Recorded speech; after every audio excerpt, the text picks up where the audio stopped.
미국 대선 이후에는 지금 말씀하신 이 흐름이 어떻게 갈 거라고 보시나요? 그래서 이제 누가 되냐가 굉장히 중요한데요. 그래서 해리스가 되면은 뭐 바이든 정책을 그대로 유지하겠다고 그러니까 지금처럼 반도체 기술 통제에 강하게 들어가겠지만 트럼프가 되면 이건 이제 반도체 왜 그렇게 보조금 많이 주냐?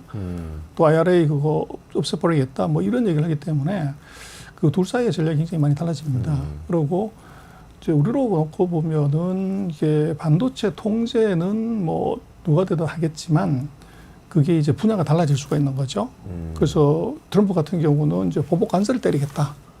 그렇게 되면 이제 중국산이 보복 관세를 때리면 우리께 상대적으로 좋아지는 이제 그런 뭐 강점도 하나 있고, 그리고 반대로 이제 우리로서는 또 하나 리스크가 있는 것이 이게 미국과 중국이 전쟁이 벌어졌을 때 그 중국이 가장 약한 것이 지금 반도체고 또 강한 것이 이제 전기차인데 여기에 우리가 또 다 터질 위험이 있어요.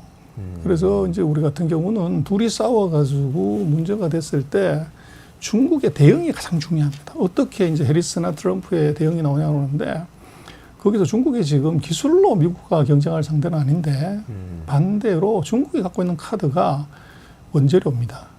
그래서 전 세계 히토류의 한 60% 이상을 이제 중국이 갖고 있기 때문에 이걸 무기로 쓰는 거죠.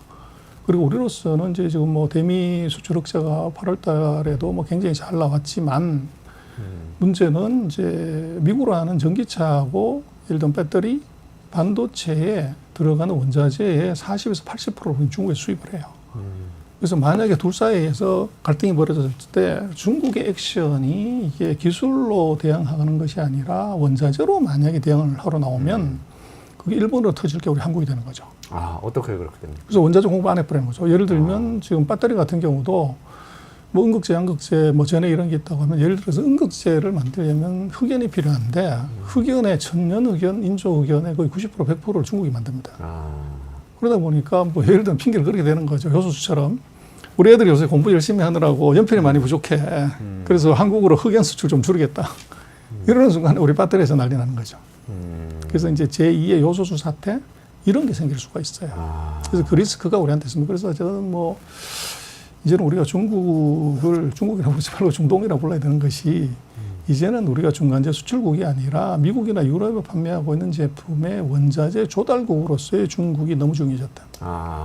그래서 미중이 싸우는 과정에서 우리하고 싸우는 건 아닌데 둘이서 싸우다가 돌멩이가 이제 우리한테 날라와가지고 우리가 머리가 깨지는 이런 불상사가 생길 수 있기 때문에 우리가 중국을 이제 자원 외교 측면에서 이제 좀 다르게 보고 관리를 들어가야 됩니다.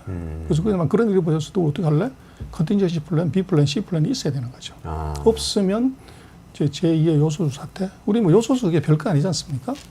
근데 그게 터지는 바람에 모든 물류가 다 스톱되고 그렇죠. 첨단 산업이 다 이제 스톱되는 그런 불상사가 생길 수 있듯이 원자재가 지금 문제가 되면 한국은 지금 수출 흑자가 사상 누각이 될 수도 있어요. 그렇군요. 오늘 또 반도체 관련해서는 삼성전자가 그 메모리 반도체 사이클을 타고 상당히 이제 뭐 2년 정도는 최소한 2년 가까이 성장세를 더 보일 수 있다. 이런 말씀도 주셨고, 그리고 그렇지만 파운드리 관련해서는 아직은 굉장히 약한데 인텔이 파운드리 사업 접으면서 조금은 기회가 생긴 것 같다. 이렇게 말씀 주셨고, 반도체 장비 같은 경우에 지금 저사양 반도체 장비 우리나라 기업들이 미중 갈등 와중에 지금 상당히 좀 어려움을 겪고 있다는 말씀을 주셨고, 이제 마지막으로 지금 말씀 주신 그렇지만 이렇게 미중 갈등 와중에 뭐 대선 결과 어떻게 되느냐에 따라서 자원, 그 히토류라든지 흑연 같은 것들에서 이제 공급의 차질이 생길 경우에 굉장히 우리는 정말 큰 타격을 배터리라든지 반도체에 입을 수 있겠다. 이렇게 지금 말씀 주셨습니다.